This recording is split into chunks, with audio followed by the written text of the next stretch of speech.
Buenas noches a todas y a todos. Hoy es nuestra segunda sesión del mes de noviembre y esta sesión estará patrocinada por el laboratorio Sanfer y en esta plática vamos a tener el gusto de tener al doctor José Luis Castro. Antes de empezar voy a dar algunos anuncios. Les recuerdo que estamos por presentar el segundo curso internacional de medicina perinatal que podrán adquirirse o inscribirse y se presentará a partir del día 29 de noviembre durante 90 días en la plataforma. O si quieren conseguir beca con algún laboratorio, pues pueden hacerlo. Como segundo aviso, estamos programando la cena navideña y estamos esperando todavía algunos patrocinadores. La fecha tentativa es para el 10 de diciembre y se les avisará nuevamente para ver si en qué lugar será. Bueno, sin más preámbulo, vamos a dar paso al doctor José Luis Castro López, quien es egresado como médico cirujano de la Universidad de Anáhuac y la especialidad la hizo de ginecología obstetricia en el Instituto Nacional de Perinatología. También hizo la especialidad de reproducción humana en el Instituto Nacional de Perinatología. Es médico adscrito del Servicio de Ginecología y Obstetricia del Hospital Español de México. Es médico cofundador de la Clínica de Reproducción Asistida del Hospital Español y es expresidente de la Asociación Mexicana de Medicina de la Reproducción. El doctor tiene una vasta experiencia en su campo y el día de hoy, con gusto, nos presenta el tema de progesterona en el embarazo e infertilidad. Adelante, doctor. Muy buenas noches, doctor Alfonso Fuentes. Antes que nada, quiero agradecerle a usted y a toda su mesa directiva por invitarme a esta presentación. Es un placer estar con ustedes el día de hoy y bueno, pues vamos a tocar un tema muy importante que es la utilidad que tiene la progesterona tanto en el embarazo como en las técnicas que hacemos tanto de baja complejidad como de alta complejidad en reproducción. Antes que nada, pues empezaremos primero. Siempre es muy importante saber de dónde viene el término de progesterona y el término progesterona básicamente viene del griego pro, en favor de, y gestare, dar a luz. Como sabemos nosotros, la progesterona es una hormona que juega un papel muy importante durante el embarazo y la deficiencia de esta hormona, pues como veremos más adelante, puede generar ciertas problemáticas y hacer que no se lleve a cabo en forma adecuada este embarazo. Y también nosotros en lo que se refiere a reproducción, en técnicas de reproducción, pues es una hormona que utilizamos sobre todo para el soporte de fase lútea. Como ustedes saben, la progesterona es una hormona esteroidea de 21 carbonos que promueve la gestación y básicamente se produce en el ovario en la segunda fase del ciclo, cuando se forma el cuerpo lúteo. Básicamente el cuerpo lúteo se va a formar mediante la expresión de los genes a nivel de las células de la granulosa y esto va a hacer que haya una producción adecuada de progesterona, donde tendrá su acción principal a nivel del endometrio, sobre todo para transformar los efectos que genera los estrógenos en la primera fase del ciclo.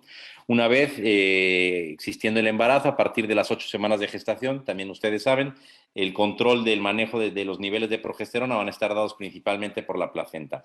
También va a haber cierta producción en glándulas suprarrenales, va a haber cierta producción en sistema nervioso central y en hígado también. Hablando básicamente de los efectos biológicos de la progesterona, se conocen básicamente hasta 65 efectos que tiene la progesterona, pero nosotros vamos a hablar sobre todo de los más importantes y como ustedes saben, pues juega un papel muy importante en el mantenimiento del embarazo, el efecto que tiene a nivel de endometrio, sobre todo para que se lleve a cabo la implantación o también para el desarrollo a nivel del embarazo. También previene contracciones. Hoy en día sabemos que es un competitivo directo con los receptores para oxitocina, lo cual va a favorecer a que no se genere la contracción y también tiene un efecto muy importante a nivel de inhibición de prostaglandina, sobre todo a nivel de prostaglandina F2 alfa.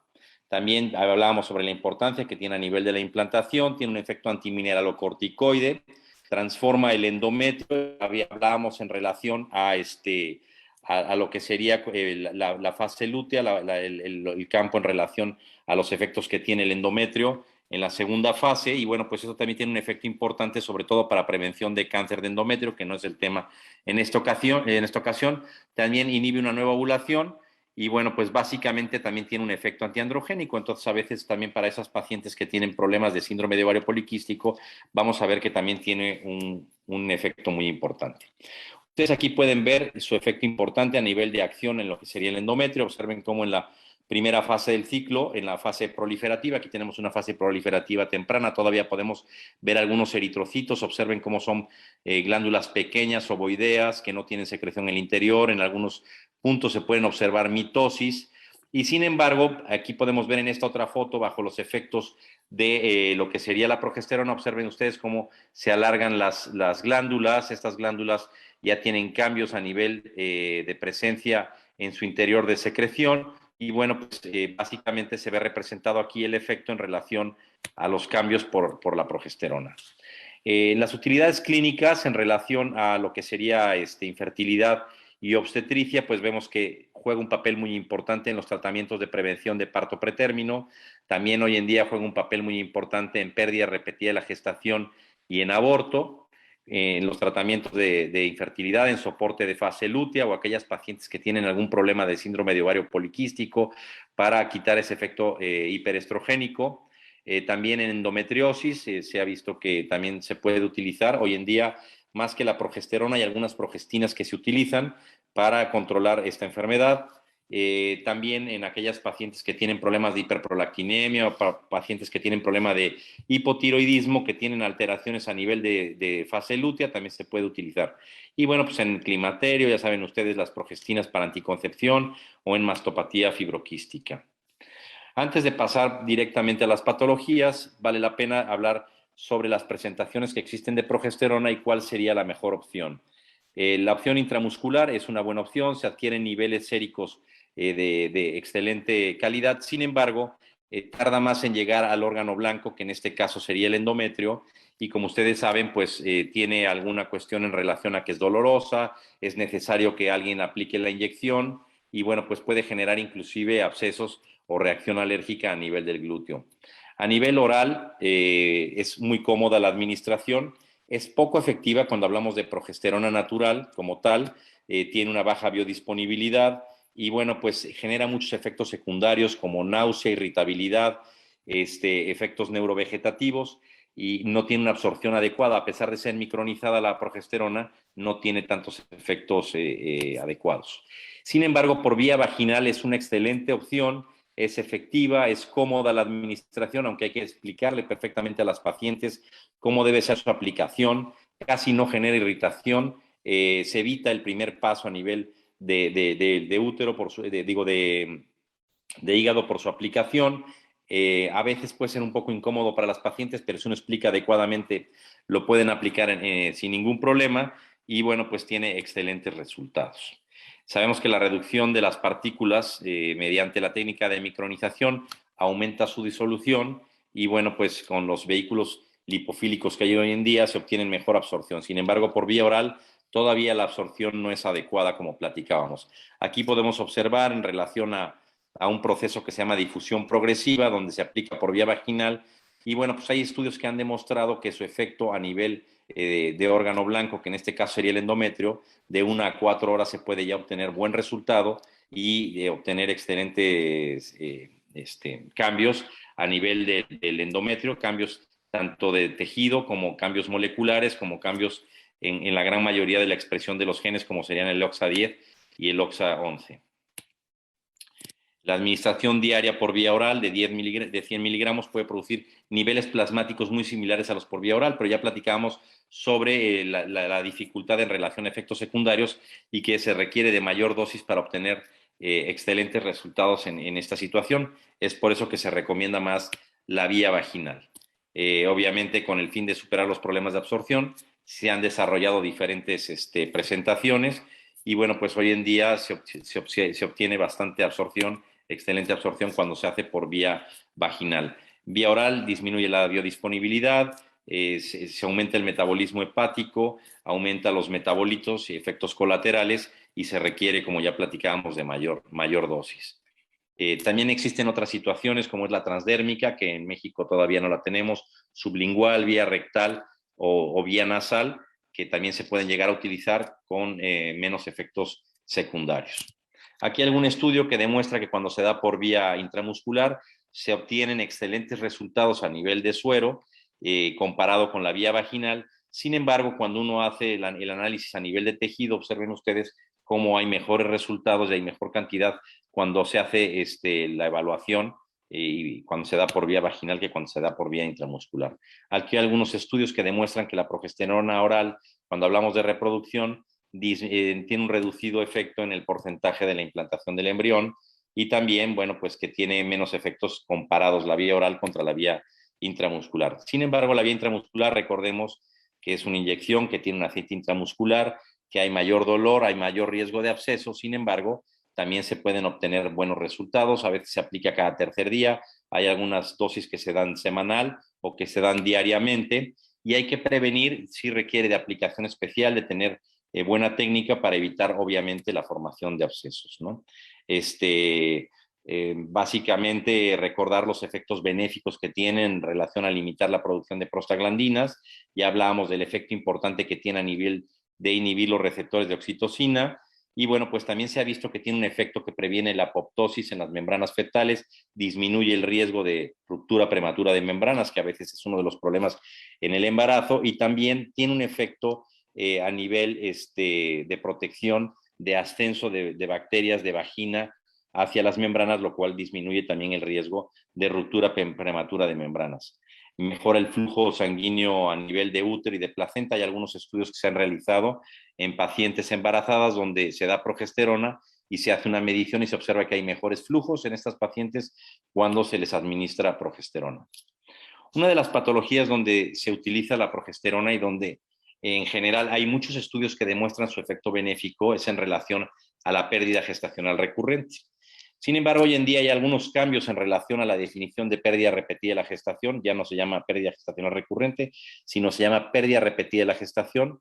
Y bueno, pues la definición antiguamente se hablaba de 3 o más abortos. Hoy en día con 2 abortos es más que suficiente para iniciar investigación y tratamiento de estas pacientes y medidas preventivas.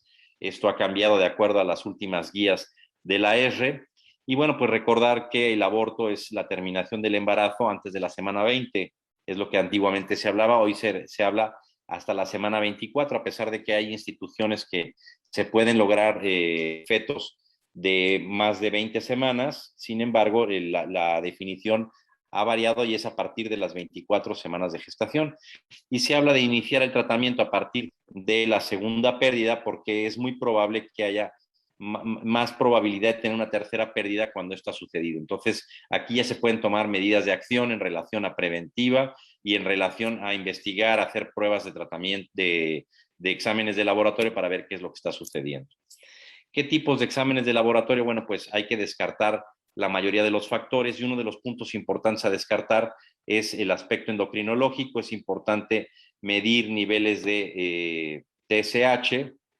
Recuerden que el punto de corte de la TSH también ha cambiado y para hablar de hipotiroidismo subclínico hablamos de niveles de TSH por arriba de 2.5, antiguamente se hablaba de 3.5. También vale la pena investigar problemas de hiperprolactinemia y como vemos, antiguamente pues se recomendaba hacer mediciones de progesterona sérica. Las nuevas guías ya no recomiendan medir progesterona sérica, tampoco las nuevas guías recomiendan hacer mediciones de FSH y LH y ni siquiera hacer pruebas en relación a hormona antimuleriana. Como ustedes saben, la hormona antimuleriana hoy es el marcador más importante para evaluar reserva ovárica y una causa de pérdida recurrente de la gestación puede ser la baja reserva ovárica. Sin embargo, las guías actuales no recomiendan esa utilización, aunque cuando nosotros vamos a dar algún tipo de tratamiento por pacientes que tienen baja reserva ovárica, sí vale la pena hacer esta medición. Obviamente, desde el punto de genética, hoy en día se recomienda la medición y hacer el cariotipo de la pareja cuando hay más de 3 pérdidas y estamos sospechando que por ahí puede haber algún problema. En relación a la anatómica, se recomienda utilizar el ultrasonido de tercera dimensión por vía vaginal, obviamente. Y bueno, pues en causas inmunológicas se sigue recomendando hacer anticoagulante lúpico y anticuerpos anticardiolipina. Ya no se recomienda hacer la investigación de trombofilias a no ser que hay un antecedente importante, algún antecedente heredofamiliar. Sabemos que la causa psicológica a veces vale la pena hacer tratamiento psicológico cuando existe mucha ansiedad, aunque no está recomendado como primera elección en las nuevas guías de la ESRE para pérdida recurrente de la gestación. Las acciones de la progesterona están demostradas en mejorar el soporte de la fase lútea. Se ha visto, ya hablábamos de la importancia que tiene en inhibir contracciones, en mejorar la circulación uteroplacentaria. También hay algunos estudios que hablan sobre efectos de muy buena calidad en relación a pacientes que tienen hematoma subcorial, donde se reabsorbe mucho más rápido y se observan más disminución en relación al aborto. Mejora la inmunología del embarazo, ya explicaremos por qué. Obviamente mejora los mecanismos tanto de factores de crecimiento como de expresión de los genes a nivel del endometrio. Mejora la implantación, lo cual tiene un efecto benéfico en los tratamientos de reproducción y también tiene un efecto bacteriostático. Ya hablábamos de este efecto, sobre todo cuando se utiliza por vía vaginal, donde hay una disminución de la absorción de bacterias de vagina hacia las membranas en membranas del feto. Hay que recordar que la progesterona tiene un efecto importante en la expresión del OXA10 y tiene un efecto muy importante en el reclutamiento de las natural killers, hace una excelente diferenciación y mejora el desarrollo endometrial. También tiene importancia en la expresión del gen HLA-G y también del PIBF, haciendo que tenga una mejor acción de las citoquinas TH2, que son las que generan protección en relación a un aborto, y también tiene inhibición en la actividad de los natural killer, que pueden ser un factor importante en relación al aborto. Aquí hay algún estudio donde se demuestra los efectos benéficos que tiene el dar tratamiento con progesterona para la prevención del aborto, donde vemos que hay buenos resultados. Aquí hay algún estudio en relación a los japoneses, que son de las gentes que han hecho gran investigación en relación a la pérdida repetida de la gestación, y observen ustedes cómo la causa, cuando nosotros no hacemos estudio del cariotipo del embrión, pues básicamente queda una gran parte sin explicarse, casi hasta el 70% de las causas no se pueden explicar. Cuando nosotros hacemos ya un estudio como tal, se disminuye este porcentaje y vemos que hasta un 41% de los embriones pues pueden llegar a tener una explicación desde el punto de vista de alteración cromosómica. Y vemos cómo el factor endocrinológico juega un papel muy importante, y bueno, pues el hecho de dar tratamiento con progesterona a veces es más que suficiente para obtener mejores resultados. Aquí hay otro estudio donde se demuestra que el suplemento con progesterona protege contra la pérdida recurrente y mejora los resultados perinatales.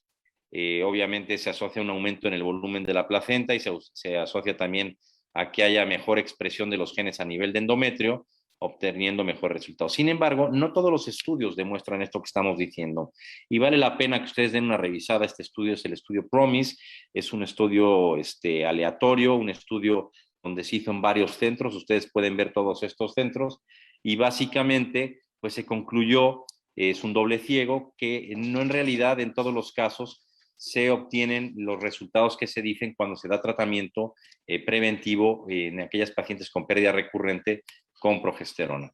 Aquí también están las guías para que ustedes vean algunos cambios que han sucedido. Vale la pena que ustedes también les den una leída. Hay algunas cuestiones que son controversiales. En el 2019 nosotros nos reunimos para hacer un current opinion con varios expertos en relación a lo que se opinaba en estas guías. Hay algunos cambios que llaman la atención, y uno de los puntos es que dice que pues existe insuficiente evidencia para recomendar progesterona en aquellas pacientes que tienen pérdida repetida de la gestación o que tienen problemas de insuficiencia lútea. Ya per se, hacer el diagnóstico de insuficiencia lútea es muy difícil. Hoy en día no se recomienda hacer biopsia para este diagnóstico, ni medición de progesterona, como ya hablábamos. También existe, obviamente, no existe evidencia para dar hormona gonadotropina coriónica, que era alguno de los tratamientos que en algún momento se ha dado. No se recomienda. Tampoco se recomienda la utilización de metformina en estas pacientes. Sin embargo, hoy en día hemos visto que pacientes que tienen problemas de resistencia a la insulina sí tienen mejores resultados cuando se les da metformina. Entonces, sí vale la pena evaluar. Sin embargo, las guías tampoco recomiendan hacer pruebas específicas para resistencia a la insulina o para síndrome de ovario poliquístico. Nosotros aquí en este Current Opinion llegamos a la conclusión de que si tenemos la sospecha de que hay un síndrome de ovario poliquístico, vale la pena hacer las pruebas necesarias para tener el diagnóstico, y si hay resistencia a la insulina, por supuesto que debe darse tratamiento con metformina. También recomiendan ellos la utilización de bromocriptina como tratamiento de las pacientes que tienen hiperprolactinemia. Como ustedes saben, en México ya no tenemos bromocriptina. Sugerimos dar cabergolina con excelentes resultados, menos dosis y menos efectos secundarios. Y bueno, pues algunas situaciones que vemos que son controversiales en estas guías, ¿no? Aquí dice que no se recomienda en dar a aquellas pacientes progesterona vaginal cuando tienen una causa inexplicable de pérdida repetida de la gestación. Tampoco recomiendan dar tratamiento para hiperlipidemia en aquellas pacientes que así lo tengan cuando se habla exclusivamente de pérdida repetida de la gestación. También hay poca evidencia para recomendar algunas otras pruebas que habitualmente utilizamos, sobre todo desde el punto de vista inmunológico. Ni recomiendan medición de LH, ni recomiendan medición de andrógenos. Sabemos que cuando tenemos pacientes con probable diagnóstico de síndrome de ovario poliquístico, pues vale la pena hacer medición de testosterona libre. Otra de las patologías donde se ha utilizado el uso de la progesterona, y también hay estudios que demuestran que hay buenos resultados, es en pacientes que tienen parto pretérmino o riesgo de parto pretérmino. Como ustedes saben, el parto pretérmino es un problema de salud pública importante, que a pesar de los grandes esfuerzos que han hecho los países para disminuir esta situación ha sido difícil, que a pesar de que han mejorado las terapias intensivas neonatales, todavía hay un gran número de bebés que quedan con secuelas o inclusive una tasa de mortalidad muy alta que genera altos costos a nivel de hospitales, que genera complicaciones, y aproximadamente existe un 75% de mortalidad perinatal, sobre todo cuando estamos hablando de recién nacidos antes de las 32 semanas. En América Latina se habla de 12 millones de nacimientos de parto pretérmino al año, lo cual ustedes pueden ver la importancia que tiene que ver en cuestión de salud pública. Como ustedes saben, para evaluar el riesgo y para ver qué pacientes vale la pena dar tratamiento profiláctico con progesterona, pues es muy importante ver sus antecedentes. Hay que ver si ha habido un nacimiento pretérmino previo. Si existe hasta un 25% de tener un segundo parto pretérmino. Es importantísimo evaluar y medir la longitud cervical. Si es menor de 25 milímetros, saber que tiene un riesgo muy importante de tener un parto pretérmino. También saber si ha habido cirugías previas a nivel de cervix, pacientes con colonización cervical, legrados o con problemas obstétricos importantes como colocación de fórceps y desgarros. Es muy importante para saber este riesgo. Siempre hay que evaluar y hacer una prueba para ver que no hay infecciones que puedan generar ruptura prematura de membranas, y siempre hay que recomendar, y eso también lo dicen las guías, básicamente si tiene problema de tabaquismo o algún tipo de sustancia, el tratar de suspender. Aquí este es el punto básico para que ustedes vean por qué el riesgo en relación a 2.5, y básicamente tiene que ver con las percentilas.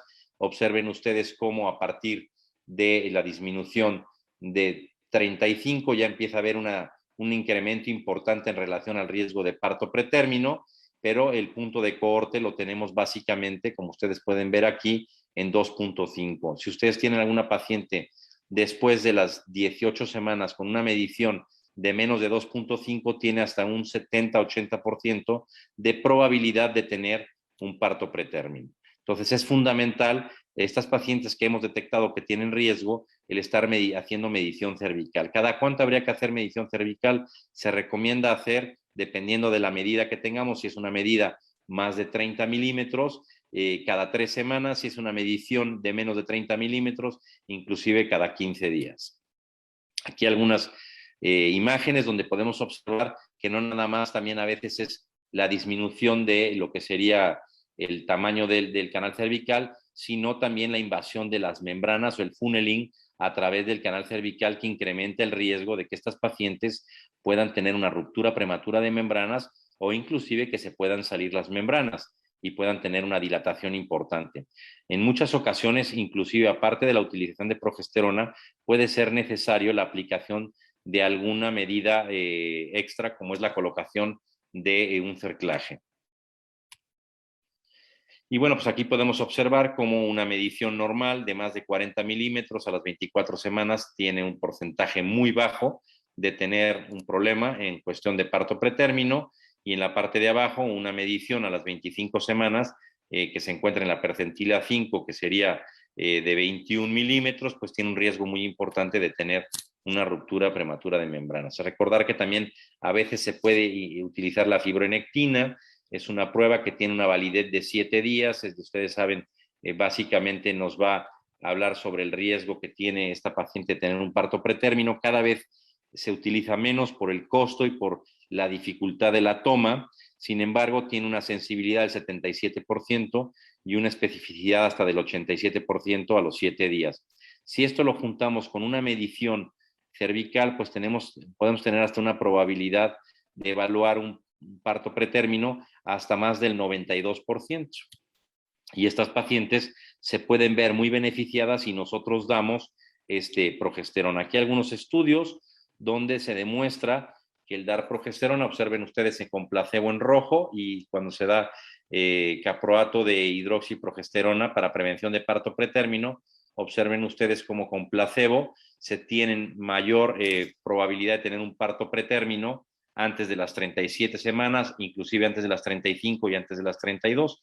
Como veíamos, la mortalidad en las 32 semanas o menos es muy alta. El objetivo es tratar de pasar, obviamente, las 32 semanas y llegar de la forma más posible a las 37 semanas. Además, hay algunos estudios que demuestran que estas pacientes que han estado recibiendo progesterona, aunque tengan un parto pretérmino y tienen una menor morbilidad, también tienen una menor probabilidad de estos bebés de tener enterocolitis o tener una menor probabilidad de tener hemorragia intraventricular. Entonces, no nada más es preventivo en relación a incrementar el número de semanas y que sea lo menos pretérmino posible, sino que también mejoramos su evolución ya como recién nacido en cuestión de riesgo de enterocolitis y hemorragia intraventricular. Y por supuesto el temor que se tenía anteriormente de que había alguna virilización en fetos femeninos, bueno, pues la mayoría todos los estudios han demostrado que eso no existe. Aquí hay algún otro estudio donde se demuestra que por vía vaginal se obtienen excelentes resultados. Hoy en día se ha demostrado que el dar por vía vaginal o el dar en forma intramuscular es muy similar los resultados. Entonces, a veces el dar la vía vaginal es muy cómodo, como ya hablábamos, y podemos prevenir algunas cuestiones. Aquí un metaanálisis donde compara la vía intramuscular con la vía vaginal, y la vía vaginal en diferentes formas, dándolo 100 miligramos al día o darlo 200 miligramos al día o darlo en gel 50 miligramos. Se ha visto que la dosis ideal en progesterona natural micronizada es de 200 miligramos. Aquí pueden ver en este estudio donde mejores resultados se observaron. También se puede dar en gel y también vemos que se da por vía muscular. Cualquiera de las formas que se dé, se obtienen mejores resultados que no darlo. Aquí hay algún otro metaanálisis en relación a aquellas pacientes que se demostró que tenían un cérvix corto, y hablábamos de la importancia de la medición del cérvix, donde se obtuvieron mejores resultados en cuestión de riesgo de parto pretérmino y se obtuvieron mejor evolución neonatal en cuestión de riesgo de morbimortalidad. Aquí hay algún algoritmo de la COG que nos demuestra que un embarazo único sin parto pretérmino previo se recomienda la utilización de progesterona cuando tenemos una medición cervical de menos de 20 milímetros a las 24 semanas. O si tenemos el antecedente un parto pretérmino, debemos de iniciar progesterona a partir de la semana 16, y si el cérvix es menor de 25 milímetros, se puede evaluar la colocación de un cerclaje, como ya hablábamos previamente. En embarazo múltiple, ninguna de las intervenciones que nosotros hagamos ha demostrado tener mejores resultados. Sin embargo, por ahí hay algún estudio que demuestra en forma preventiva utilizar por vía vaginal la progesterona natural micronizada a 200 miligramos, se obtienen mejores resultados.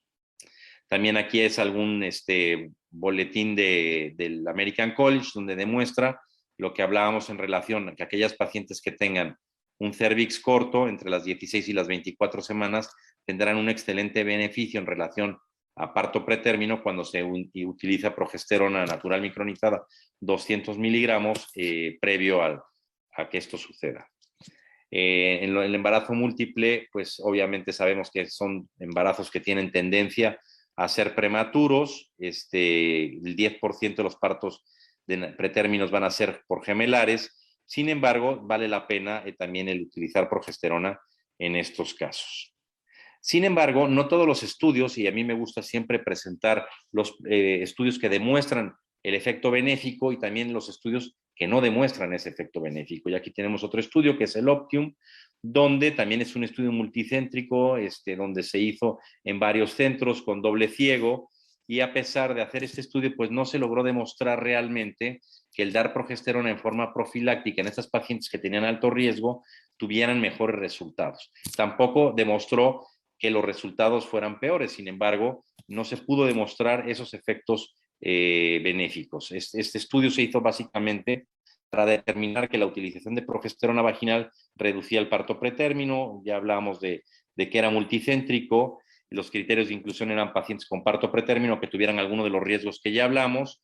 Y bueno, pues básicamente también se evaluó en cuestión de enterocolitis necrotizante, sí se observó que estas bebés tenían menos riesgo de enterocolitis necrotizante, también tenían menos infecciones vaginales, pero lo más importante es que no se demostró el efecto benéfico en relación al parto pretérmino. Y la conclusión es que básicamente sugiere que no se pudo demostrar o fue muy débil el demostrar el efecto que tiene a nivel de parto pretérmino. Entonces, vale la pena evaluarlo. Cuando hemos hecho alguna opinión de expertos, la mayoría de los expertos continúan dando progesterona. Lo mismo sucede que en parto pretérmino como en pérdida repetida de la gestación, ya que no tiene un efecto negativo en relación al embarazo, y sí hay estudios que demuestran, ya hablábamos de los efectos benéficos cuando se utilizan. Otro de los puntos donde se utiliza la progesterona es en los tratamientos de reproducción. Sabemos que hay tratamientos de baja complejidad, donde básicamente es estimulación ovárica, y aquí se incluyen los de coito programado y la inseminación artificial, y alta complejidad, que básicamente sería las técnicas de reproducción asistida o aquellas técnicas que requieren de laboratorio. Recordar que estas técnicas, pues básicamente son técnicas donde vamos a hacer estimulaciones muy fuertes con medicamentos para desarrollar múltiples folículos, y bueno, pues esto tiene un efecto importante en relación al endometrio, en relación a la implantación y en relación al funcionamiento de los folículos. Sin embargo, pues hay pocos estudios bien diseñados, no se explica muy bien cuándo hay que iniciar, cuándo hay que terminar, cuál es el mejor fármaco, cuál es la mejor vía de administración o en qué paciente está indicado. Lo que sí les puedo decir es que la mayoría de los centros de reproducción asistida, sobre todo en alta complejidad a nivel mundial, continúan dando soporte de fase lútea con progesterona, ya sea por vía intramuscular o ya sea por vía vaginal. Aquí hablando de baja complejidad, un ciclo característico de estimulación ovárica o de inducción de ovulación va a depender. Si hay que recordar que la estimulación ovárica básicamente es para coordinar el ciclo y para tener un folículo, y cuando hablamos de inducción de ovulación es aquellas pacientes que tienen ovulación y queremos que ovulen. Básicamente uno de los medicamentos que más se utiliza, sobre todo en aquellas pacientes que tienen ovulación por síndrome de ovario poliquístico, es el citrato de clomifeno. También ha cambiado la forma de dar el citrato de clomifeno y también han cambiado en relación a las guías. Hoy en día se habla del fármaco de primera elección para síndrome de ovario poliquístico, lo que serían los inhibidores de la aromatasa, como es el letrozole. Sin embargo, los resultados en relación a inducción de ovulación y en relación a embarazo son muy similares, y el precio sí existe una gran diferencia. Por eso es que nosotros, muchos de los médicos que hacemos reproducción, continuamos, si es que tenemos el acceso, porque no en todos los países existe el acceso, continuamos utilizando citrato de clomifeno. Hay que recordar que la dosis máxima del citrato de clomifeno son 150 miligramos. Antiguamente se podían dar hasta 250. Después de 150 miligramos no se van a obtener mejores resultados, y hay que iniciarlo lo más cercano al periodo menstrual. A partir del día 2 del ciclo se da durante 5 días. Se recomienda hacer seguimientos con ultrasonido vía vaginal para ir viendo el desarrollo folicular, y también se recomienda el acompañarlo con hormona gonadotropina coriónica, básicamente para el disparo, para el pico de LH, y en relación a esto, dar ya sea inseminación a las 36 horas o posteriores a la aplicación de HCG, o coito programado, y en todos los casos se recomienda, sobre todo en pacientes con inseminación, soporte de fase lútea con progesterona. Aquí hay algún estudio que demuestra que en aquellas pacientes en las cuales se hace inseminación intrauterina y que se dan inductores de ovulación, observen cómo todos los estudios casi demuestran que se obtienen mejores resultados y mejor tasa de embarazo cuando se utiliza progesterona. Obviamente ya hablábamos de las cuestiones en relación a fertilización in vitro, donde hay una mayor estimulación. Se recomienda dar obviamente el soporte de fase lútea, básicamente hasta las 8 semanas, que ya es cuando la placenta empieza a tomar el control en relación a los niveles de progesterona. En algunos centros, como es el nuestro en Isparrep, lo damos hasta las 12 semanas, porque el problema de suspenderlo a partir de las 8 semanas es que estas pacientes pueden llegar a tener sangrado y esto genera un problema, sobre todo de ansiedad o inclusive un aumento de riesgo de aborto en estas pacientes. Aquí podemos observar un ciclo clásico de estimulación ovárica en pacientes que van a entrar a reproducción asistida. En todas hacemos seguimiento folicular para ver que no hay folículo residual. Y observen ustedes, generalmente lo que estamos dando es FSH recombinante. Aquí ha habido muchas situaciones en relación si se da FSH o se da LH. En un principio se hablaba que había que dar FSH y LH combinado. Posteriormente se habló de la importancia de solamente dar FSH. Y hoy en día se habla de empezar con FSH y después agregar LH. Nosotros básicamente generalmente empezamos o con FSH o combinación de FSH con LH, y dependiendo de la paciente, dependiendo de sus valores de hormona antimuleriana y de la edad, pues es la dosis que vamos a utilizar. Y posteriormente en todos los ciclos utilizamos antagonistas de GnRH para 3 cosas básicamente: para prevenir la ruptura folicular temprana, para prevenir una luteinización y también para mejorar la calidad del ovocito. Y también disminuimos el riesgo en cuestión de síndrome de hiperestimulación ovárica. La gran mayoría de los ciclos se pueden disparar con hormona de gonadotropina coriónica, puede ser con 10.000 unidades, o cuando se utiliza recombinante puede ser hasta 500. Y básicamente hoy en día la mayoría de los ciclos lo que se hace es que se congelan los embriones, y sobre todo si se va a hacer biopsia de embrión, y posteriormente se hace una preparación endometrial que se utiliza con progesterona, y como ya veremos más adelante, y bueno, pues se obtienen mejores resultados.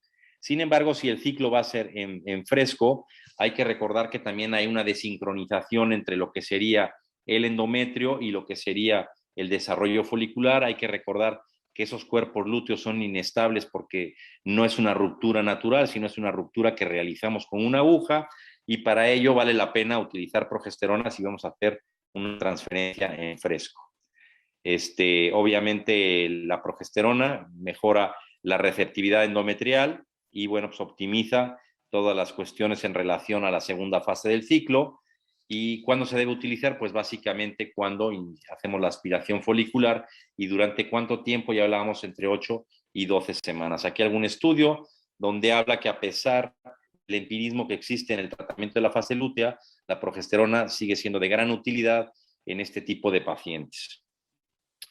La dosis, si se va a dar por intramuscular, es 50 miligramos diarios. Si vamos a dar vía vaginal, se recomienda por lo menos 600 miligramos a 800 miligramos. Nosotros en nuestro centro damos 600 miligramos. Hay estudios que demuestran que 600 miligramos son suficientes para poder hacer el mantenimiento de fase lútea. Y bueno, pues recordar los efectos benéficos que tiene en relación a lo que sería la implantación. Recordemos que la progesterona tiene varios puntos de acción. Básicamente ya sabemos que a nivel de lo que sería ovario, sí, la progesterona es necesaria para la transformación y para la expresión de los genes a nivel del cuerpo lúteo. Aquí tenemos una acción de regulación endocrina. También recordemos que tiene un efecto muy importante a nivel de la expresión de los genes, a nivel del endometrio, para la transformación de lo que sería el endometrio, para generar un endometrio que sea receptivo. Tiene efectos importantes en relación a la acción de las interleucinas y factores de crecimiento. También sabemos que tiene una señalización importante para el sitio de acción y el sitio de implantación del blastocisto, y tiene una regulación parácrina en relación al desarrollo de lo que sería el embrión. Entonces, todas estas situaciones son muy importantes para explicar que la utilización de progesterona en estos ciclos es muy importante. Básicamente, recordar que la suplementación con base lútea, en la gran mayoría de los estudios que se realizan comparativos, es muy similar si se da por vía intramuscular o si se da por vía vaginal. Sin embargo, sí demuestra que el dar progesterona en cualquiera de sus presentaciones, obviamente combinado con hormona gonadotropina coriónica, pues básicamente va a dar mejores resultados que no darlos. Y esto se explica, pues lo que ya comentábamos, niveles elevados de estradiol, aspirado y lavado excesivo de las células de la granulosa, y bueno, pues esto genera algunos cambios a nivel de lo que sería la acción del cuerpo lúteo, va a haber una insuficiencia lútea, también hay un desfase en la maduración endometrial en el 50% de los ciclos, y esto hace, bueno, pues que tengamos mejores resultados cuando nosotros damos progesterona. Y como ustedes bien saben, no hay ningún método confiable para diagnosticar esa deficiencia, aunque hagamos mediciones, aunque hagamos biopsias, y bueno, pues el suplemento con progesterona termina siendo desde un punto empírico, sin embargo, se demuestra que tiene mejores resultados que no darlo. Y estas pacientes, pues básicamente, que tienen esta situación de entrar a protocolos o programas de reproducción asistida, se ven beneficiadas. Aquí hay algún otro estudio donde demuestra que la suplementación con progesterona, pues obviamente genera mejores resultados que cuando no se da. Y en reproducción, pues se mejora la implantación, y ya hablamos de los efectos benéficos que tenía en relación a la expresión de todas las cuestiones que tienen que ver con la receptividad endometrial. Aquí algún estudio donde demuestra que sí es muy importante antes de hacer transferencia embrionaria evaluar los niveles de progesterona, así como se quieren buenos niveles en la segunda fase, sí se requiere de que los niveles estén disminuidos antes de hacer lo que sería la transferencia embrionaria. Hay un punto de corte, hay quien habla de 1.5 nanogramos por mililitro, hay quien habla de 1.2 y hay quien habla hasta menos de 1 para poder obtener buenos resultados. También aquí recordar que la fase lútea deficiente disminuye las tasas de embarazo y se pueden mejorar con progesterona. Es cierto que es muy importante que nosotros tengamos embriones de muy buena calidad. Esto, el laboratorio obviamente es fundamental para poder lograrlo. Sin embargo, a veces el hecho de tener buenos embriones no nos garantiza el que nosotros tengamos excelentes resultados. Tiene que ser todo en conjunto, hay que individualizar a cada una de las pacientes y bueno, pues hoy en día nosotros en nuestro centro preferimos tratar de llevar los embriones a día 5 del ciclo, en ocasiones hasta día 6 día 6 en los embriones en blasto, y también recomendamos hacer biopsia. Aquí podemos darnos cuenta de qué embriones son eutróficos para poder transferir embriones de buena calidad. Recomendamos la vitrificación. Es importante también que en los centros haya buenas técnicas de vitrificación y de desvitrificación para poder recuperar el mayor número de embriones. Y hoy en día sabemos que las tasas de embarazo cuando hacemos transferencia en endometrios previamente preparados, pues son mucho más altas que cuando se hacen en fresco. Aunque sin embargo, todavía existen algunos centros donde siguen recomendando hacer transferencias en fresco. Obviamente siempre en la gran mayoría se recomienda la suplementación y hablábamos de entre 8 y 12 semanas. Ahora, uno de los problemas que vamos teniendo es cuántos embriones y cuánto tiempo se deben de vitrificar estos embriones. Hoy en día ha sido un gran problema porque se obtienen excelentes tasas de embarazo, las pacientes se embarazan y estas parejas ya no vienen a recuperar los embriones que tenemos congelados. Y bueno, pues en ocasiones es muy difícil tomar decisiones en relación a desvitrificarlos o qué vamos a hacer con esos embriones, y los centros se van llenando de embriones que están vitrificados. Entonces, es una situación que hay que tomar en cuenta, que todavía no está bien legislado en nuestro país, que sí nos hemos reunido expertos en relación a ello y hemos tratado de dar una solución, pero no hemos podido llegar a una conclusión con las autoridades. Entonces, es muy importante tomar en cuenta qué número y durante cuánto tiempo vamos a vitrificar esos embriones. Aquí hay algún estudio donde nos demuestra cómo las tasas de embarazo se pueden hasta duplicar, casi duplicar cuando se hacen transferencias en fresco comparado con criopreservación. Cuando nosotros hacemos transferencia, preparación endometrial, básicamente lo que hacemos es que damos estrógenos durante un periodo hasta llegar a endometrios trilaminares, vamos haciendo seguimientos endometriales y damos el mismo número de progesterona qué días tiene el embrión. Por ejemplo, si es un blasto de 5 días, por lo menos tenemos que dar 5 días de progesterona para hacer esa transformación endometrial y posteriormente desvitrificar el embrión y hacer la transferencia. Recordar que las pacientes también que por la ESRE tienen la definición de baja respondedora, son pacientes que tienen menor calidad endometrial y que también se pueden ver beneficiadas cuando nosotros les damos suplemento con progesterona. Y bueno, pues también la mala estimulación ovárica también puede tener efectos importantes en relación a lo que sería el endometrio, y hay que descartar siempre otras patologías. También estas pacientes que tienen hoy en día problemas de cáncer, que son sometidas a quimioterapia, recordarles que tenemos en los centros de reproducción técnicas de preservación de fertilidad donde guardamos los óvulos o inclusive embriones, de tal manera que una vez que hayan resuelto su problema de cáncer puedan embarazarse. Recordar también que las pacientes que tienen baja reserva tienen una mayor tasa de riesgo de aborto espontáneo, y esto hay que explicárselo a las pacientes, sobre todo porque en ocasiones se logra el embarazo, pero tiene una posibilidad muy alta de perderlo y esto puede ser una problemática. Estas pacientes también van a requerir de suplemento de soporte de fase lútea. Aquí pueden observar ustedes cómo a mayor edad, obviamente las tasas de cancelación de los ciclos van incrementando, así como va incrementando el riesgo de una pérdida. No existe evidencia que apoye que nosotros, aparte del suplemento con progesterona, en soporte de fase lútea, mejore cuando damos estrógeno. Sin embargo, cuando hacemos una preparación endometrial, generalmente damos continuidad en relación a seguir dando los estrógenos, por lo menos hasta tener una prueba positiva de embarazo o poder lograr ver el embrión.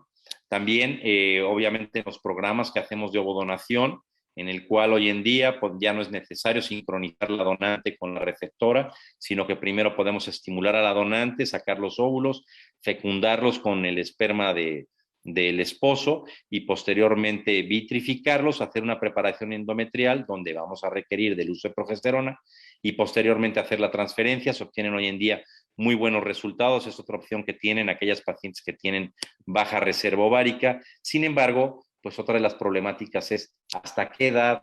Realmente no está totalmente legislado esto. En nuestro país se recomienda que después de los 50 años no se hagan este tipo de tratamientos. Sin embargo, hay pacientes como esta mujer en la India, donde es una mujer que tenía ya previamente 2 hijas de 50 y tantos años y su esposo quería un hijo varón, y observen ustedes cómo logró un embarazo gemelar con 74 años. Y bueno, pues cuando se le preguntó al esposo que qué opinaba, dijo que ya se podía morir tranquilo porque ya había tenido un hijo varón, pero realmente lo que no podía hacer es morirse porque hay que llevarlos adelante. Lo mismo sucede con esta mujer en Alemania, de 65 años, con un embarazo cuádruple, una verdadera problemática, o esta mujer española con 67 años, 2 hijos, dio entrevistas por todo el mundo, ganó 10 millones de euros y cuando la entrevistaron dijo que ya se podía morir, que sus hijos no iban a tener ningún problema porque iban a heredar 10 millones de euros, y a los 2 años cumplió, se murió por un cáncer de mama. Entonces, todas esas situaciones siempre hay que evaluarlas. También recordar, la progesterona se puede ver beneficiada en aquellas pacientes que tienen síndrome de ovario poliquístico. No me voy a meter en ello, pero es muy importante que nos acoplemos a los criterios de Rotterdam y los nuevos criterios que hoy en día se actualizaron en el 2018 para hacer adecuadamente el diagnóstico en este tipo de pacientes. Somos de los países que más ovario poliquístico tenemos, entonces es muy importante recordar que además tienen resistencia a la insulina y a veces se requiere de dar metformina para obtener mejores resultados. Son pacientes que tienen más hiperplasia endometrial, que tienen problemas de fase lútea, y bueno, pues cuando combinamos progesterona con metformina podemos obtener mejores resultados. Aquí algunos estudios que demuestran que las pacientes con síndrome de ovario poliquístico tienen efectos importantes a nivel de endometrio que tienen que ver con la resistencia a la insulina y esa hiperinsulinemia compensatoria, que tienen efecto en los receptores que ustedes pueden ver aquí, en el desarrollo de la desidualización, que tienen menos tasas de implantación, menos tasas de embarazo y menos resultados benéficos. También recordar que tiene un incremento en LH, incremento en testosterona y una disminución en la expresión del OXA10 y del tumor de Wilms número 1, son unos genes que juegan un papel muy importante en la implantación, y aparte tienen una elevación de dehidroepiandrosterona, lo cual hace que tengan efectos negativos a nivel de desidualización, y bueno, pues el dar progesterona puede mejorar todos estos resultados. Yo les comento a mis residentes que bueno, realmente el síndrome de ovario poliquístico, a veces nosotros estamos haciendo seguimientos endometriales y vemos muy bonitos esos endometrios, sin embargo, cuando ya hablamos de cuestiones moleculares, pues vemos que la insulina juega un papel muy importante en relación al endometrio, la expresión del OXA-10 también para receptividad endometrial, y el hiperandrogenismo va a afectar a nivel molecular la expresión tanto de estos genes como los factores de crecimiento que intervienen para que haya una adecuada implantación. Como ustedes pueden ver, la progesterona sigue formando una situación, un medicamento que sigue siendo benéfico en un gran número de patologías y en tratamientos que nosotros damos en aquellas pacientes que tienen problemas de infertilidad. La progesterona por vía vaginal, la progesterona micronizada, sigue siendo una excelente opción. La recomendamos por vía vaginal, no por vía oral, ya que por vía oral hablábamos de que es muy limitada su absorción y los efectos secundarios que pueden tener. Y bueno, pues básicamente vale la pena hacer una revisión de los estudios actuales y de las nuevas guías para evaluar cómo vamos a hacer la administración de progesterona en cada una de estas patologías que se nos presentan. Agradezco muchísimo su atención y me pongo a sus órdenes para cualquier pregunta. Muchas gracias. A usted, doctor Castro. A mí me queda una duda. En obstetricia podemos usar la progesterona hasta las 20 semanas y después en casos de amenaza de parto prematuro. Y en ustedes, los que se dedican a la medicina de la reproducción, ¿pueden llegar a usarla durante todo el embarazo? En general se recomienda suspenderlo a partir de las 12 semanas de gestación. Sin embargo, si hay alguna indicación por riesgo de parto pretérmino, pues por supuesto que se puede prolongar su utilización y se puede utilizar el tiempo que sea necesario. Pero cuando lo utilizamos como soporte de fase lútea, se recomienda la suspensión a partir de las 12 semanas. Nosotros en el 2017 hicimos un grupo de expertos para evaluar cuándo se debería suspender, y la gran mayoría hablaba sobre suspender a partir de las 8 semanas de gestación, porque si usted se pone a leer en relación a cuándo recomiendan suspender, pues hay autores que recomiendan suspender cuando tenemos una prueba de embarazo positiva, habrá quien diga que cuando tenemos un ultrasonido donde vemos un embrión, o habrá quien dice 8 semanas y habrá quien dice 12 semanas.